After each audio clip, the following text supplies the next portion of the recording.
These are my top 10 horror games as of right now. These are ones I've enjoyed or want to enjoy playing. And with the spooky season coming around, maybe you guys will try these horror games out too. Without further ado, let's get right into the list. The Outlast Trials is the newest title by Red Barrel that surrounds a shadowy underground Murkoff organization. It's set in the Cold War era and you're playing as a human test subject that's trapped by the Murkoff organization with their brainwashing technology. The game revolves around futuristic technology and it goes through the lore of the previous two Outlast titles. I haven't played this game yet, but I've seen a few videos on it and it looks really interesting and spooky to play.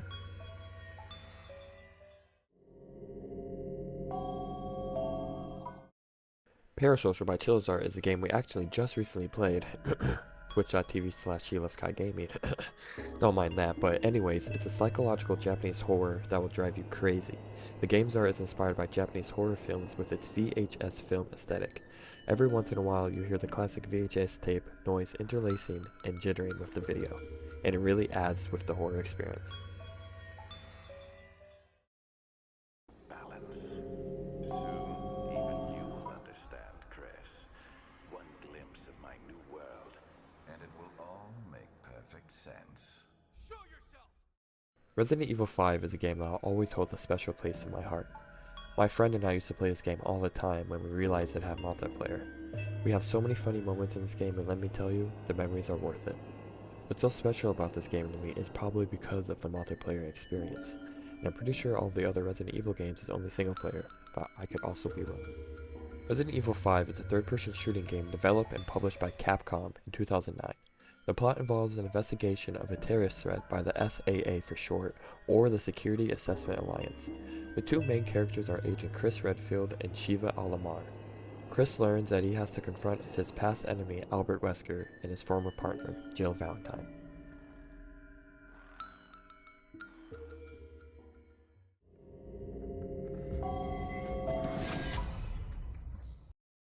The Evil Within 2 is a survival horror game that I haven't played yet.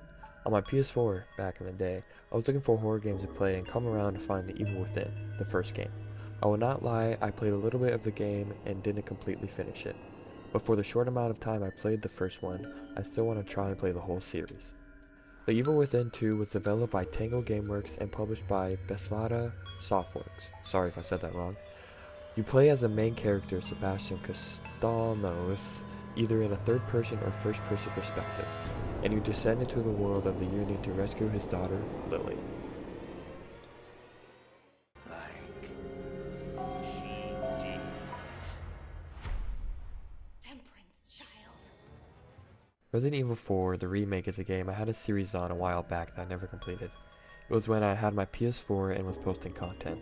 But from playing the game and watching other people play the game, I fell in love with it. It's like the first Resident Evil 4 game released in 2005, but in my opinion, I just feel more immersed with this game. The graphics, visuals, animation, and etc. are just great. The remake of Resident Evil 4 was developed and published by Capcom in 2023. You'll be controlling the main character Leon Kennedy, who must save the president's daughter, Ashley Graham, from a mysterious cult called the Los Illuminados. The remake has an updated plot, but very similar to the old game, new visuals, characters, cast, and an altered way to play the game. If you guys have been enjoying the video, I hope you guys have been enjoying the spooky content, the spooky games I've been playing.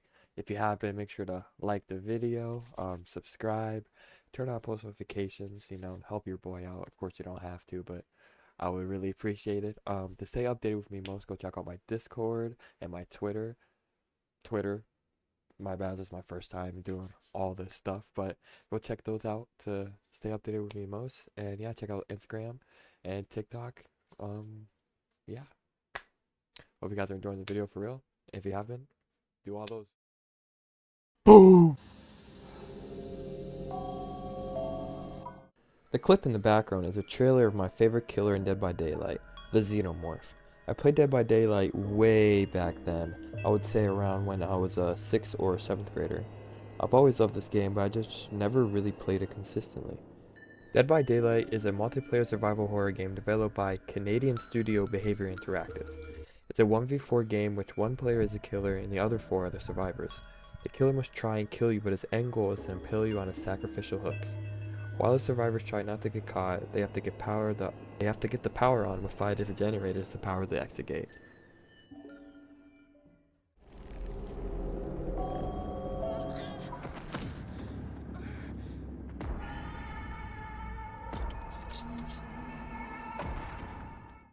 The Texas Chainsaw Massacre and Dead by Daylight are really close on the list for me because they are very similar games. In my opinion, I rank the Texas Chainsaw Massacre over Dead by Daylight because I think the Texas Chainsaw Massacre is scarier and more fun to play. The Texas Chainsaw Massacre is a survival horror game developed by Sumo Nottingham and published by Gun Interactive. It's based on the 1974 film of the same name. 4 victims have to try and escape the 3 family members before they catch and kill them. One of the killers in the game have to be Leatherface.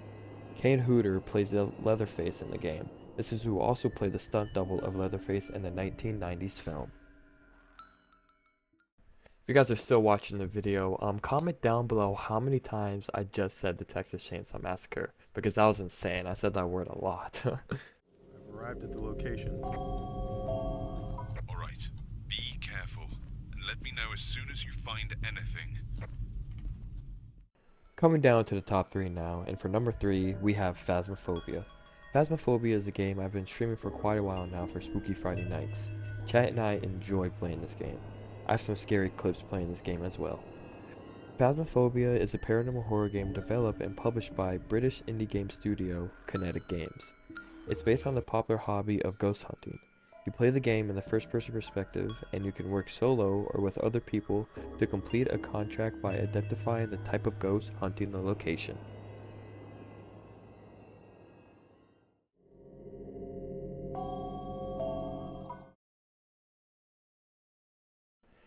Amnesia Rebirth is a game we haven't played yet, but just recently I was looking for games to play for Spooky Friday nights, and this game caught my eye. So I don't know, maybe. We'll have to wait and see if I play this game in the future. Amnesia Rebirth is a survival horror game developed and published by Frictional Games in 2020. You play from the first person perspective, and you take control of the character Taze Tryon, who must wander through the caves and tombs to find her companions.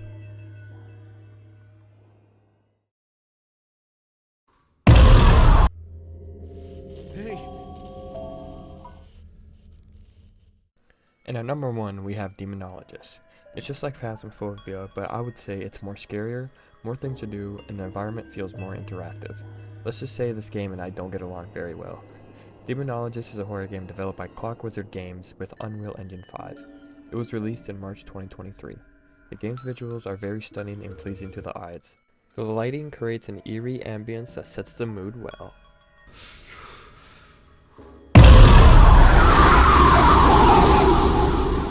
Haha, sorry for the jump scares, but thanks for watching.